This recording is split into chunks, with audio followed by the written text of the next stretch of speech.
Hi everybody, it's Stefan Molyneux from Freedomain Radio. Hope you're doing well. This is a very important presentation entitled The True Cycle of Violence. I hope that you will stay and hang into your seat for some incredibly startling information. So let's start with gender-related sentencing and conviction disparities as I begin to slowly weave together the case for the true cycle of violence.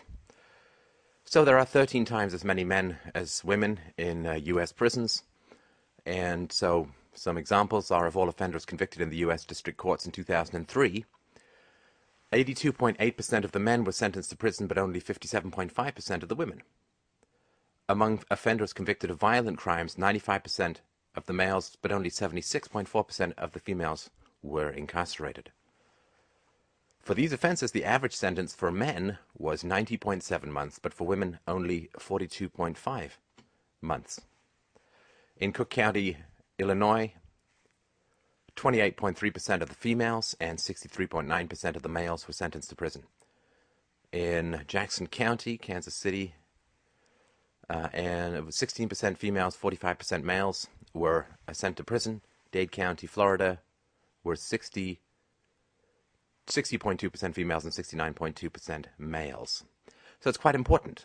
Many more men are being sent to prison for a much longer time. Now, is this because the female crimes are less serious or there's fewer weapons involved and so on? So to test the assumption that gender differences will disappear when crime seriousness and prior records are held constant, researchers compared the sentences imposed on male and female offenders who were convicted of the same offense, possession of drugs with intent to deliver, and who had no prior felony convictions.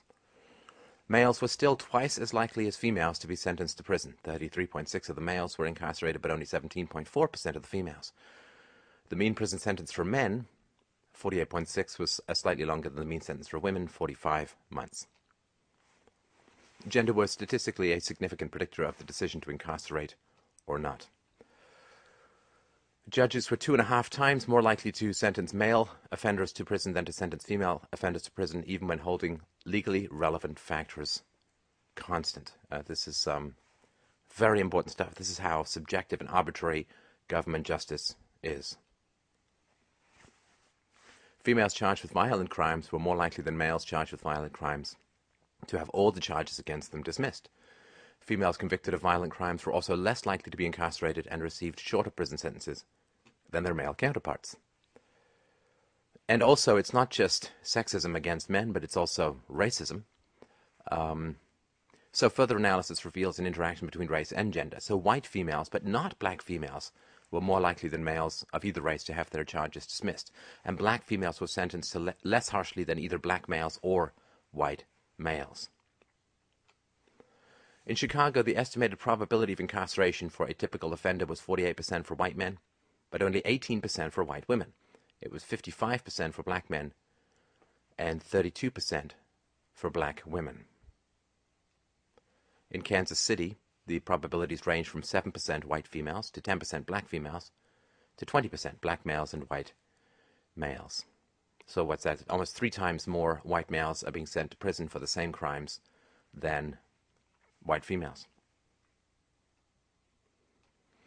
We have an overwhelmingly, or in America, there's an overwhelmingly male prison population. A commission examined both the odds of imprisonment and the length of the sentence imposed on male and female offenders from 1998 to 2002. They found statistically significant gender effects for both drug offenses and non-drug offenses.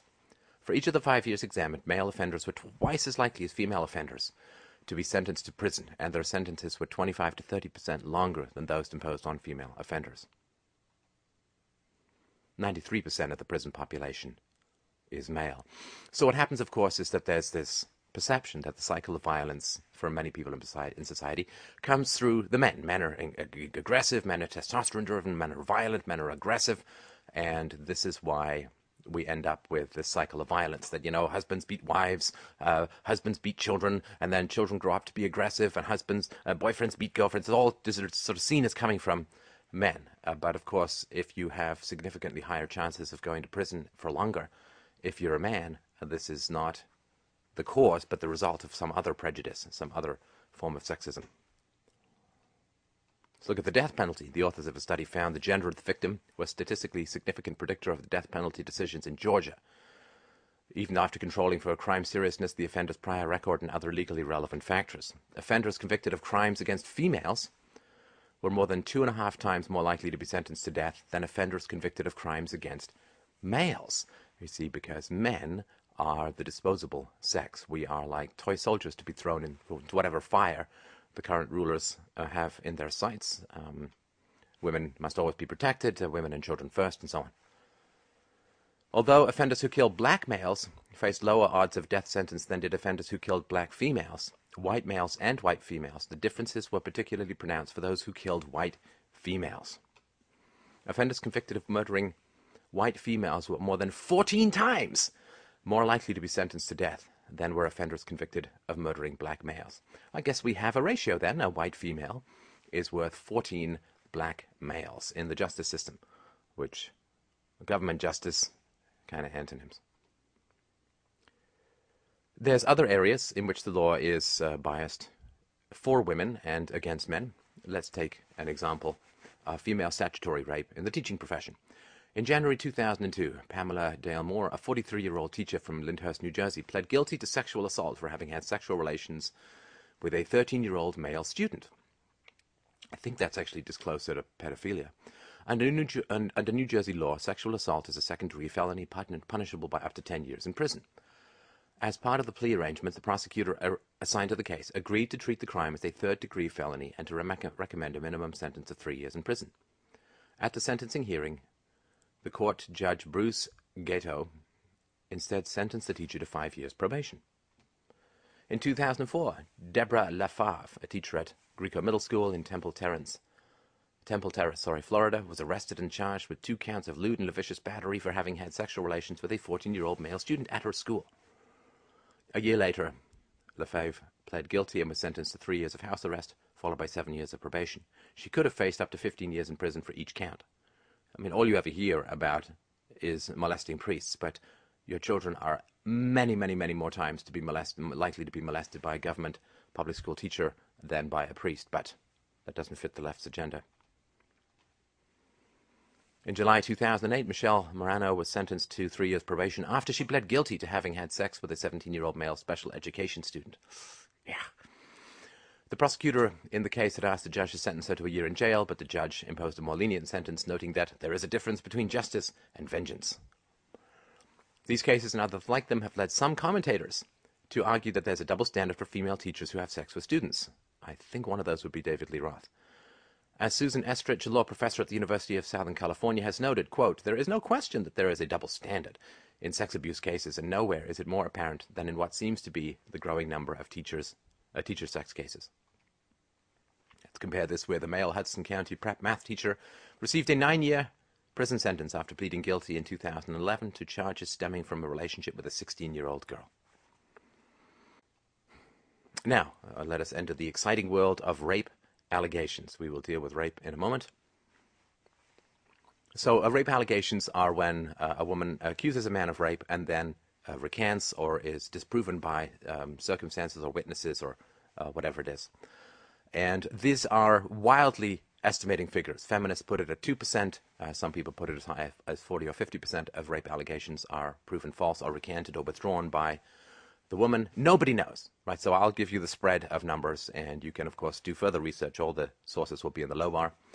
So Professor Cannon studied a mid-sized Midwestern U.S. city over the course of 9 years and found that 41% of all rape claims were false.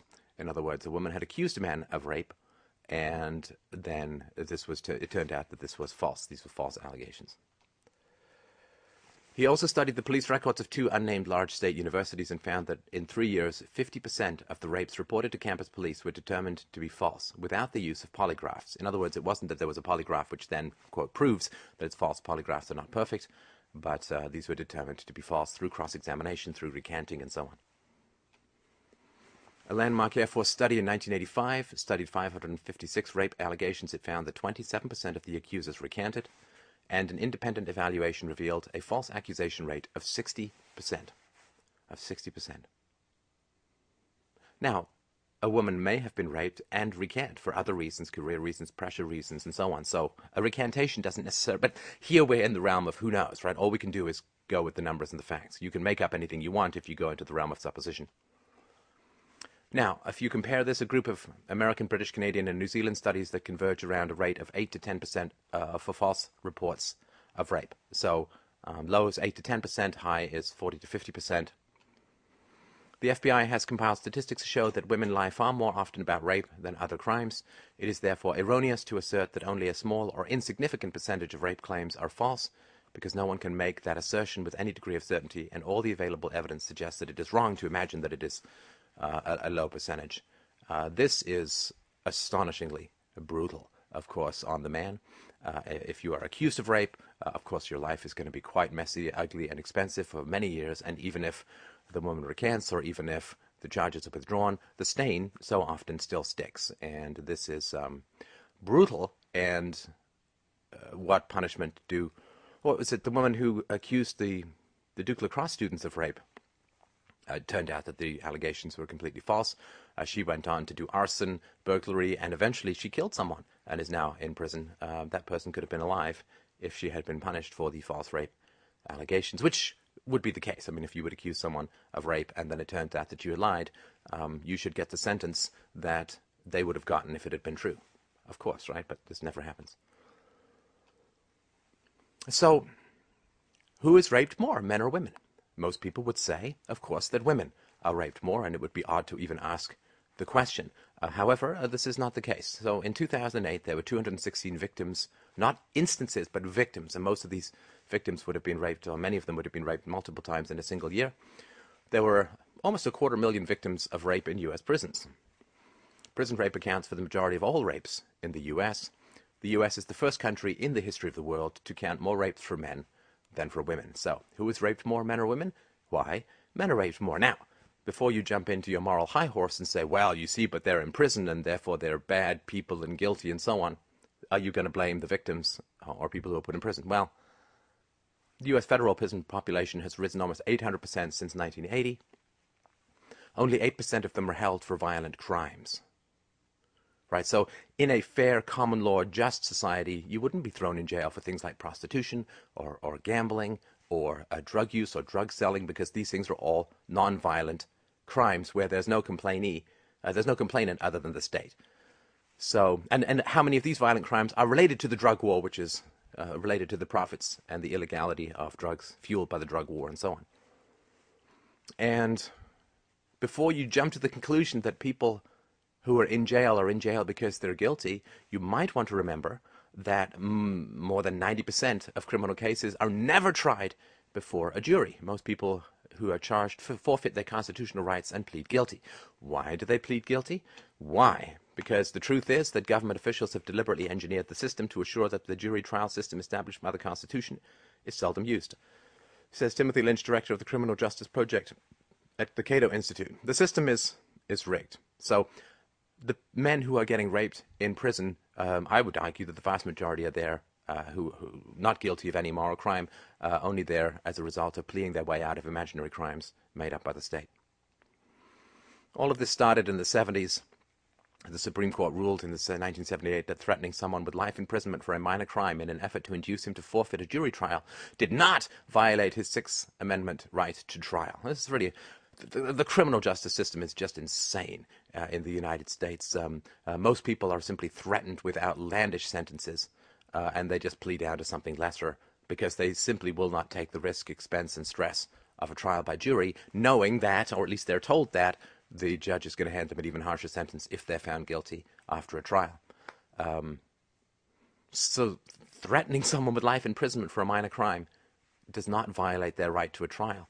This is madness. But you understand, the prison industrial complex could not function. It could not function if those caught in its jaws actually had the right to a trial. The entire system would grind to a halt if even half the people had access to a trial, let alone less than 1 in 10. 13 years later, in Harmelin versus Michigan, the court ruled that life imprisonment for a first-time drug offense did not violate the Eighth Amendment's ban on cruel and unusual punishment.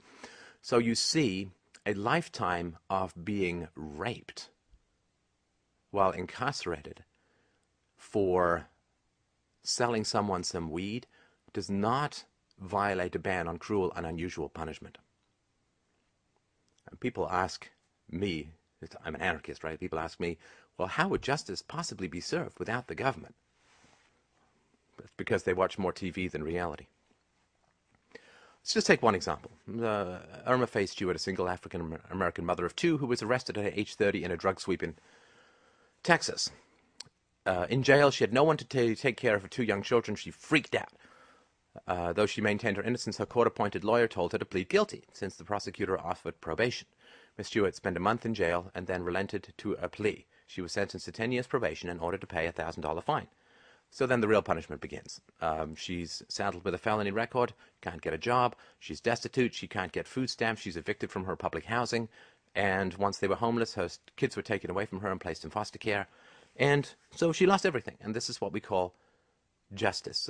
It is a meat grinder. It is a gulag that is not that different from the Gulag Archipelago described by Solzhenitsyn, with the exception that I don't think that Solzhenitsyn described a whole lot of rapes. The military. The Defense Department estimates 19,000 sexual assaults occur each year, but only 17% are ever reported. In 2010, 8,600 victims of sexual assault were females and 10,700 victims were male. So we got over 1.2 million military personnel in 2010. That's almost 63,000 military men were raped by other men that year. It's over 5% of those who are enlisted are raped by other men. I think this is before Don't Ask, Don't Tell. The punishment for false rape allegations. Well, this is a blank screen because there's almost none. And that's quite important. So let's look at women's role in child abuse. So biological mothers are 3 times more likely to commit abuse against a child than biological fathers. Here we go. See, this is a graphic for those on just the audio. So victims by parental status of perpetrator. This is from 2001. So mother only, 40.5%. Father only, 17.7%. Mother and father, almost 20%. Mother and other, 6.4%. Father and other, only 1%. Non-parent perpetrators, 11.9%, and unknown or missing 3.1%. Now, I know what you're going to say, and I know what you're saying to yourself already. What you're saying to yourself is, well, of course mothers abuse children more. That's because mothers spend a lot more time with children. That is exactly what I'm arguing against in this presentation. That knee-jerk reaction to making excuses for women, right? This is important. Whenever the statistics of violence point towards women, the first thing we instinctively do is to invent excuses for them. Well, because of this, or, whenever I was reading these statistics about women in prison, well, a lot of these women were abused as children. Right. And a lot of the men in prison, most of the men in prison were abused as children too, but we don't hear that. So as soon as we come across anything which points the finger of responsibility, of aggression, of violence towards women, we immediately want to make up excuses. That is incredibly sexist. I don't want that kind of world for my daughter to grow up in. I want her to not get a free pass because she's a woman. I want her to get as much moral responsibility as we place on men. We either have to start making excuses for men to match the excuses we make for women, or we have to start imposing the same things on women that we impose on men. But we just have this incredibly sexist and condescending and paternalistic response to female immorality, which is to make excuses, to take away their moral authority, their moral responsibility. I won't do that. I'm too much respect for women to hold them to a lower standard, right? That soft bigotry of low expectations. A British retrospective prevalence study of almost 3,000 young adults aged 18 to 24 found that mothers were more likely than fathers to be responsible for physical abuse, almost half of all incidents compared to 40%. In a large representative study that examined the characteristics of perpetrators in substantiated cases of child abuse and neglect in the U.S., neglect was the main type of abuse in 66% of cases involving a female caregiver compared to 36% of cases involving a male caregiver.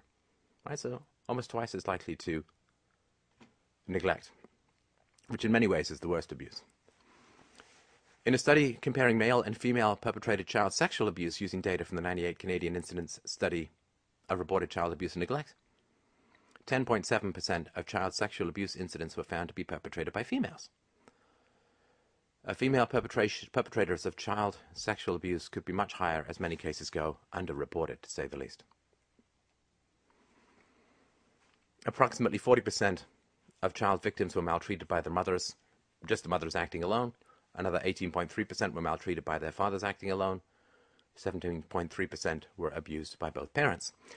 So, of course, you say, well, but the mothers are stressed and the mothers are, they're not getting enough support. But this is not what we say about men who abuse their children. Do we say, well, the men are stressed, the men are not getting enough support? You see this incredibly condescending attitude that we have towards women. I want to treat women as equal. I want to treat women as equal to men, which means calling them out when they are violating foundational moral rules. Let's look at spanking. Okay, so more than 90% of parents of toddlers say they have spanked their child at least once. About 61% of mothers of 3 to 5-year-olds have spanked their child in the past week. 3 to 5-year-olds. My daughter's 4.5. This is just incomprehensible. And boys are much more likely to be spanked than girls, right? So let's not talk about what's the thesis here. The thesis that we have a cycle of violence. A report came out recently, tragic, that 1 in 3 women around the world are victims of domestic violence. Why is it that men have such aggression towards women? Could it be that men as boys were hit very hard, very repeatedly by their mothers and grew up with a lot of aggression towards women as a blowback? It's a possibility. Let's at least be open-minded enough and responsible enough to the future to look at it as a possible thesis. I will continue to make it in this presentation. Spanking continues into adolescent years in places in the U.S. 40% of those in high school are still being spanked. So people in rural areas and in the American South are more likely to spank. Mothers spank children far more often than fathers do. Very important. Do early childhood experiences of being hit, do they have an effect on how we grow up in terms of aggression and our perception of the opposite gender? If the opposite gender is the one who's hitting us the most, of course it does. Is this ever talked about in the cycle of violence? No. The economic status of a family makes no difference in the odds of spanking. I've heard some differing reports on this, so take that with a grain of salt. African American parents are more likely than white parents to use corporal punishment. This is something I've never understood about the black community. I mean, why do you continue to let the white man's God justify you hitting your lovely black children? It makes no sense to me. I mean, if you really want to be free of the white man, get rid of spare the rod, spoil the child. Conservative Protestants are more likely to use corporal punishment than parents with other religious affiliations. Religious fundamentalists are more likely to spank or hit children than other belief systems. And parents who value positive reinforcement tend to view spanking as inappropriate. Well, it's not inappropriate. It's immoral. Hit a child, my God. Let's look at maternal spanking. So, in India, only 22% of fathers spank their children, while 78% of mothers do. Again, this is self-reporting, and we would assume that it's probably higher. I would imagine more mothers say that they don't spank when they actually do, rather than say, well, I do spank when they don't. So 2011 study indicating the percentages of mothers who spank their children increase with age. So 15% of mothers spank at 12 months, 40% at 18 months, and 50% at 20 months. Can I just say something here? I mean, I can't believe it's the 21st century, and this still needs to be said to at least half of the women who are taking care of babies. Moms, can you please stop hitting your babies? I find it astounding that this even needs to be said at this point in human history. Moms, can you please stop hitting your babies? Because remember, a power disparity is a bad thing, right? So a husband who beats his dependent wife, who hits his dependent wife, is doing bad because he has more power, and right. But you as an adult wife have infinitely more power than a baby does, right? So if power disparities mean that you have to have greater moral sensitivities, and there's no greater power disparity than that between a parent and a baby, then perhaps you can listen to your own complaints about men and stop hitting your babies. Would that be something you could perhaps consider? Because we're all going to have to live in the world that these catch and release babies grow up into being. So fathers who were spanked as children are actually less likely to spank their own children. Mothers who were spanked when they were young are much more likely than fathers who were spanked when they were young to continue to hit their own children. So dads learn, moms repeat. Second-generation mothers who were spanked at least once a week were found to be nearly half as much more likely to spank their own children compared to mothers who weren't spanked. Fathers spanked as children were less likely to spank their own children, as mentioned. So only 28% of the second generation of fathers reported spanking their children compared to 43% of mothers. The second generation is, I was spanked, and therefore, right? So moms are hanging on to this spanking like grim death. And I repeat, for the sake of the peace of the world and the future and the stability of your relationship with your children when they grow up, please stop hitting your babies. Would you maybe put that on the list of things to get done this week? I've done a whole presentation, I'll link it to this, on the effects of spanking. But this is, since the post-war period, that the statistics, the research, all relentlessly the same, that spanking is destructive to children. Right. Moms freak out about BPA and baby bottles, but then will just continue to hit their babies. When one trains parents to stop using corporal punishment and use other techniques, child aggression decreases. We've seen that for 30 years, says Alan Kasdan, a professor of psychology and child psychiatry at Yale University's Child Study Center. But don't listen to Dr. Kasdan. What you want to do is listen to your grandmother who spanked. Don't listen to the facts, because I'm sure you still use her gramophone and typewriter as well. Researchers examined data from more than 34,000 adults and found that being spanked significantly increases the risk of developing mental health issues as adults. I mean, we know that wives who are beaten get depressed, but somehow we think that children who are hit don't. Anyway, according to their results, corporal punishment is associated with mood disorders, including depression and anxiety, as well as personality disorders and alcohol and drug abuse. So spanking ups the risk of major depression by 41%, alcohol and drug abuse by 59%, and mania by 93%, among other findings. So you know how many American kids are being drugged for being manic?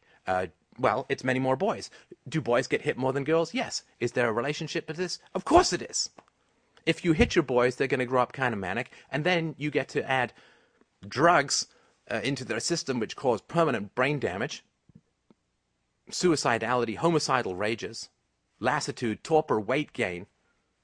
Oh, the things we're doing to our children, the future will not understand how we could have any sentimentality about our kids when we treat them this way. So 94% of 3- and 4-year-old children have been spanked at least once during the past year, according to a study. 74% of mothers believe spanking is acceptable for kids ages 1 to 3. There's no such thing as a 1-year-old kid. That is a baby. So the baby is still probably trying to figure out how to walk with any kind of stability. But smacking them is by far the best way to teach them how to do the right thing. I mean, this is sadistic. This is sick. Women, what are you thinking? 61% of parents condone spanking as a regular form of punishment for young children. And as we mentioned before, so children in the South spank the most. Less money means more spanking. African-American mothers spank their children more than other ethnic groups. And parents who are more fundamentalist in their religious beliefs spank more often than those who are less so. Now, let's turn to adult violence. So did you know that men are actually half the victims of domestic violence? We say this again because this is something that, it's a general blackout in the media about this because it doesn't conform to the women as victim central narrative of our times. Men are half the victims of domestic violence. And they are 26% of intimate partner homicides. 26% of intimate partner homicides. When did you last see a cop show where the woman killed the boyfriend? Now, men, although they're half the victims of domestic violence, they're denied services at most of the taxpayer-funded domestic violence shelters. That was a tragic case in Canada where a man recently killed himself after 20 years of trying to get any kind of support for a men's shelter for victims of domestic violence. CDC reports that in cases of non-reciprocal intimate partner violence, one-directional, that women are more than twice as likely to be the aggressor. The report cites that women comprise 70% of perpetrators, men are only 29% of perpetrators. But you see, women have to portray themselves as victims because, in general, when a group begins to portray itself as a victim, it is to cover up victimization that they're doing elsewhere, right? So because women don't want to be called out on hitting their own babies and children, they have to pretend that they're victims all over the place so nobody will. Well, I'm sorry, but I am an empiricist and I follow the facts. And of course, you know, I mean, women do say that they're so terribly oppressed and so on. In 2010, women have the majority of wealth in America. Women influence 2 out of every $3 of the $3 trillion spent in the U.S. each year. Women control 88% of all purchases. Men pay the majority of Social Security taxes and are outlived by 6 years by women. There's no compensatory mathematics for this. And I don't want to go into all of these numbers. You can find them all over the place on the web about the degree to which men are shortchanged in society. Again, it doesn't matter because men don't matter still. We have this incredible sexism towards men. Let's talk about paternity fraud. This is a very interesting topic. This is something that came about somewhat more recently, although it's been talked about even in biblical times.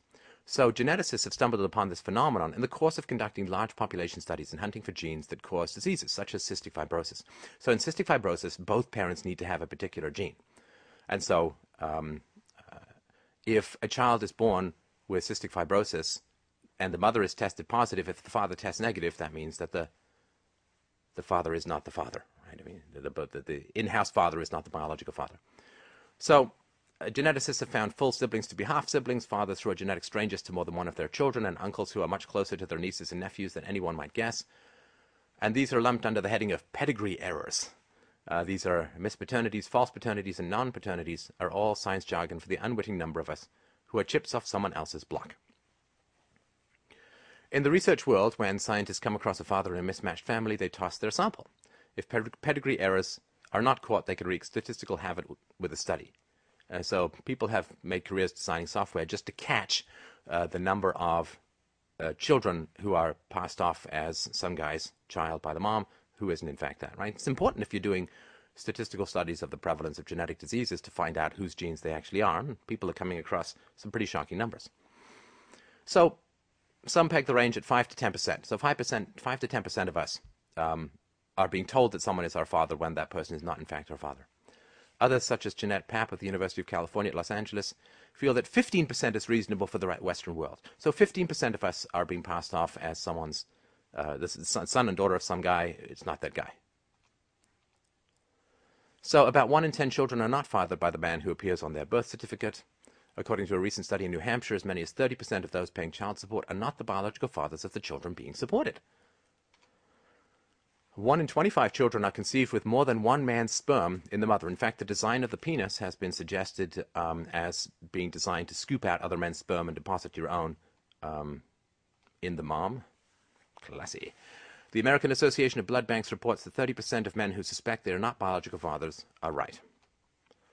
Now, this is an unbelievably egregious crime. To say to a man that this is your son when it's not, or there's a good chance that it's not getting the paternity test, is an unbelievable crime because it robs a man of decades, of hundreds of thousands of dollars, of the chance to pass off his lineage, of the chance to start again with somebody new, and it means that you have to lie to him every day of his life for the rest of his life or the rest of the time that you're together. It is an unbelievable crime of soul-raping fraud. But in the UK, it's actually illegal to get a paternity test without the mother and the child's permission. Can you imagine if 1 in 10 moms went home from the hospital with the wrong baby because the hospitals just mixed them up or switched them around or sold them, right? If 1 in 10 moms went home with the wrong baby, everybody would go completely insane. But if 1 in 10 fathers or 1 in 10 kids is told that his father, if the woman lies about this to the man, well, it's illegal to even test, you see, because of this prejudice, or men's feelings don't matter, right? Men are just workhorses to provide resources to women. In 2004, a South Korean man was awarded $42,000 for pain and suffering when a DNA test showed that his ex-wife's paternity claim regarding their child was false. This is a Mr. Doe.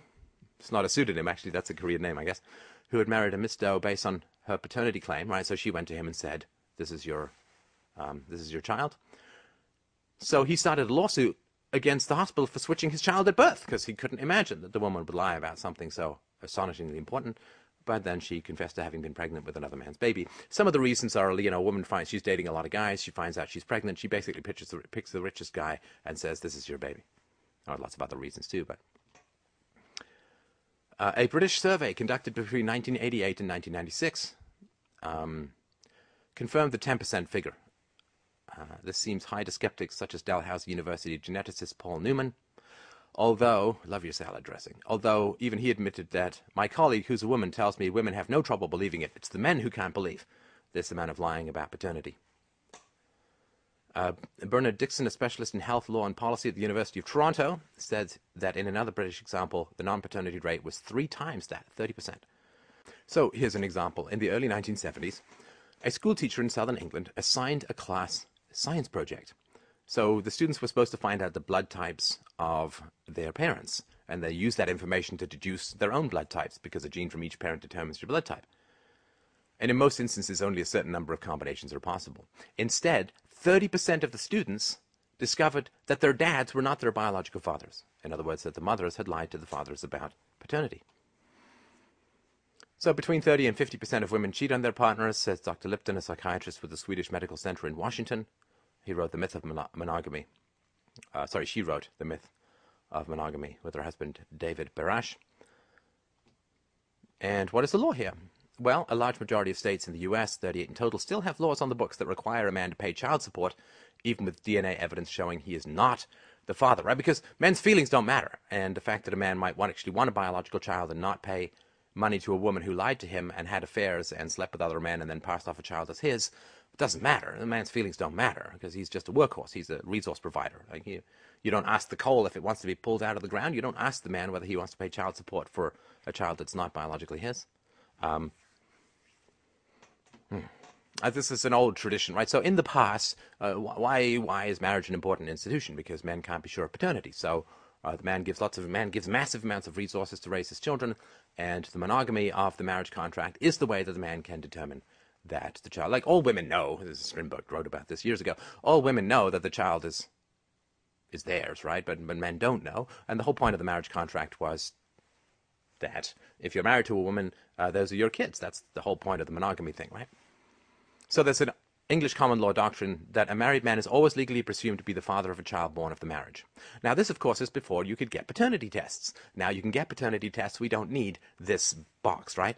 But if you're going to dissolve marriage, then you need to introduce paternity testing. I mean, what?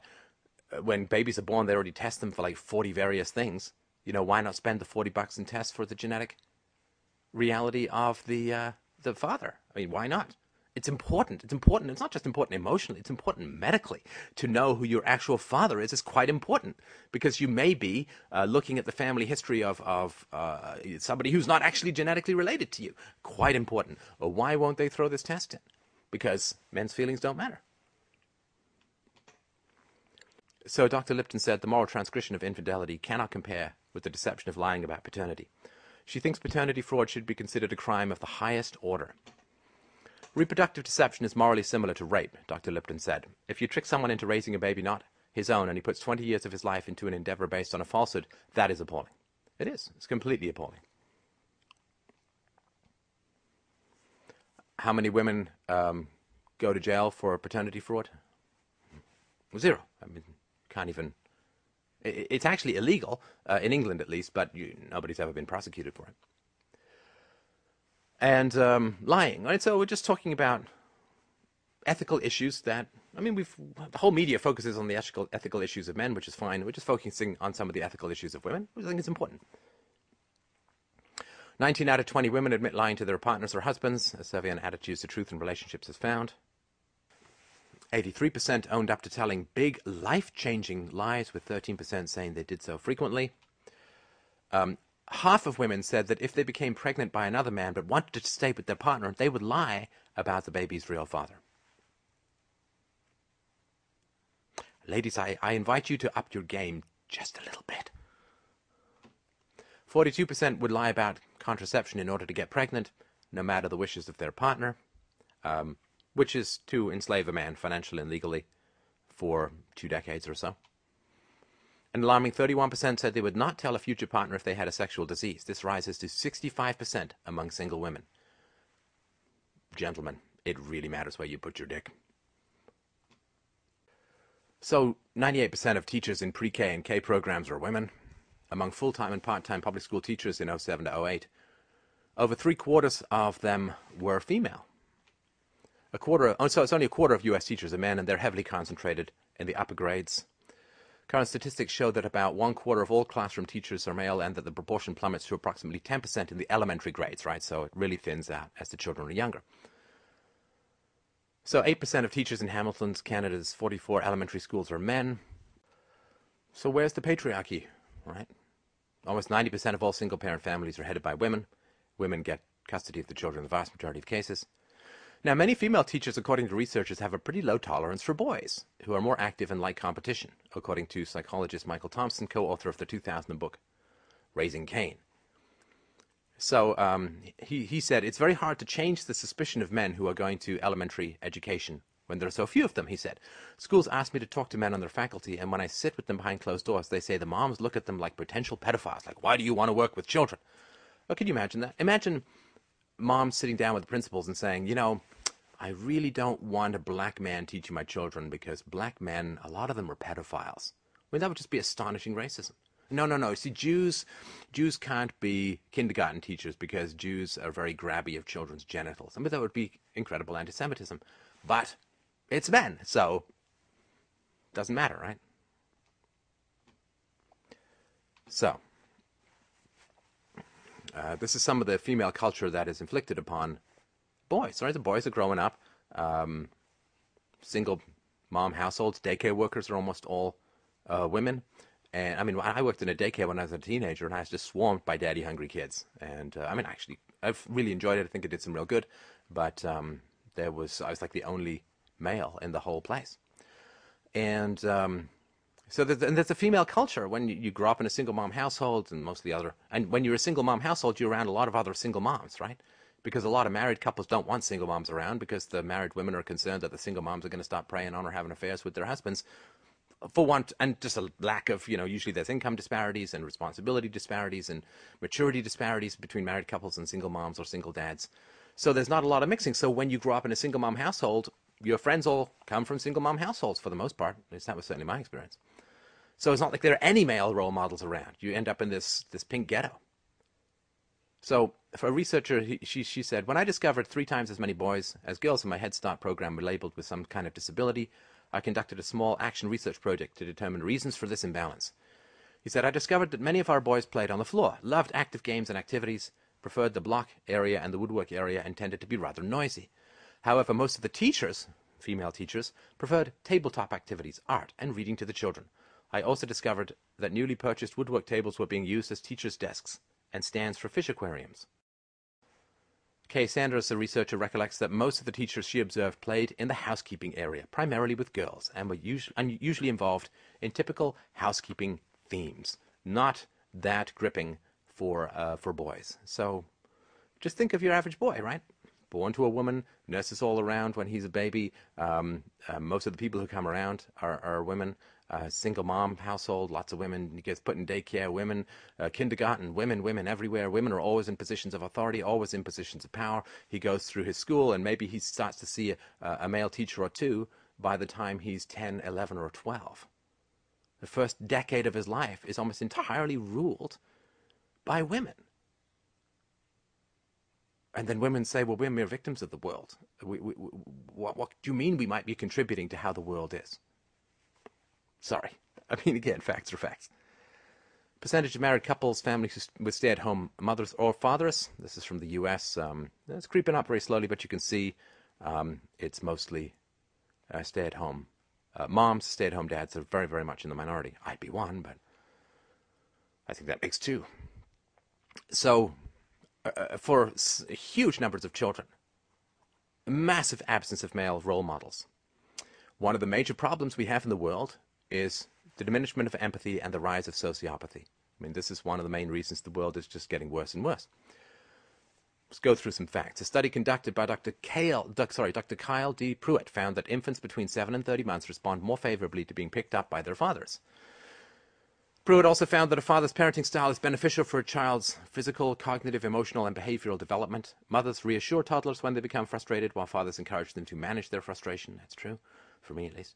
This helps the children learn to deal with stress and frustration. A long-term study Pruitt conducted proved that a father's active involvement with his children from birth to adolescence promotes greater emotional balance, stronger curiosity, and a stronger sense of self-assurance in the child. Additional studies show that during the first 5 years of a child's life, the father's role is more influential than the mother's in how the child learns to manage his or her body, navigate social circumstances, and play. A 1996 study by McGill University found that, quote, the single most important childhood factor in developing empathy is paternal involvement in childcare. Let's repeat that again. The single most important childhood factor in developing empathy is paternal involvement in childcare. The study further concluded that fathers who spent time alone bonding with their children more than twice a week brought up the most compassionate adults. Right? So always there's this prejudice, right, which says that it's the mom's nurturing that teaches empathy. This is not true. It is the father's involvement that teaches empathy primarily to the child. And as we've had the rise of single motherhood, we've had the rise of sociopathy. We've also had the rise of diminished empathy problems. Again, these are facts. Don't shoot the messenger. So women are part of the cycle of violence. Women have an overwhelmingly dominant effect on early childhood experiences for the entire human race, and it's been growing and growing in the West. And until we recognize and accept this, we can't solve the problem of the cycle of violence. Women who are beaten, it's terrible, wretched, monstrous, awful. But the question is, why are men aggressive towards women? Well, the answer has been because men are bad, and that's just retarded, right? If men beating women is bad because men are bigger and stronger, well, moms are infinitely bigger and stronger than babies. So isn't that much worse to hit babies? Adult women can leave. Babies can't leave. Adult women can protect themselves. There are shelters for adult women, no shelters for babies. They can't go anywhere. Can't even speak, can't say anything, can't escape, can't hit back, can't hide. So all the things that women complain about in terms of power disparity and exploitation and patriarchy apply about 10,000-fold to mothers' relationship with their children, which is a violent relationship for the most part. Right? 2/3 of moms with kids aged 3 to 6 are spanking them 3 times more per week. Per week. It's 150 hits a year. By the time they're 10, they've been hit 1,500 times by their nurturer. Well, women, please stop doing this. Just stop hitting your children. You know all that stuff that you've been lecturing men about? Don't hit because you're bigger and stronger. Don't hit because there's a patriarchy. Well, you are the keystone of the arch of the matriarchy, and you're much bigger and stronger than your children. So please stop hitting them. Making excuses for women is sexist. I have huge respect for women. I think women can handle the truth. I think women need to be called on their shit, just like men need to be called on their shit. Hitting children is wrong. If men do it, I call them on their shit too. Stop hitting children if you're a man. Stop hitting children if you're a woman. Recognize that you are part of the cycle of violence. Women are not mere victims in this world. To make excuses for female immorality is to treat women as less than human, as less than people. You know, when you want equality, which I think is a great thing, you get all equality. You don't just equality for the good things, you get equality of moral responsibility as well. Which means we don't make excuses for women hitting children. We simply say, don't hit children. What did women say about men who hit children? Did we make excuses for them? No. We say that is absolutely wrong. Under no circumstances do you hit a woman. Under no circumstances do you hit a child. Under no circumstances do you hit a child. The data is clear. The morality is clear. Spanking violates the non-aggression principle. It is immoral to hit a child. It is far more immoral to hit a child than it is to hit a woman. So women, stop doing wrong. Stop doing bad things. Learn how to negotiate with your child. Grow up and stop hitting people. We can't solve the problem of human violence until we acknowledge all contributing factors. And the matriarchy is a massive contributing factor to the cycle of human violence. And I would really like to live in a world that was a whole lot more peaceful, that was a whole lot less predatory, that was a whole lot less exploitive, that consumed far fewer resources and put fewer people in prison, that was less rape of people in prison. I would really like to live in that society. But in order to live in that society, we've got to stop hitting our children. And if you want to stop children getting hit, you need to talk to the ladies first, because that's who's doing it the most. So, this is Stefan Molyneux from freedomainradio.com. Thank you so much. I look forward to your feedback. Please check out the sources at the low bar. And if you enjoy this conversation and find the information valuable, please share it. And also, please donate at fdrurl.com/donate. All the best.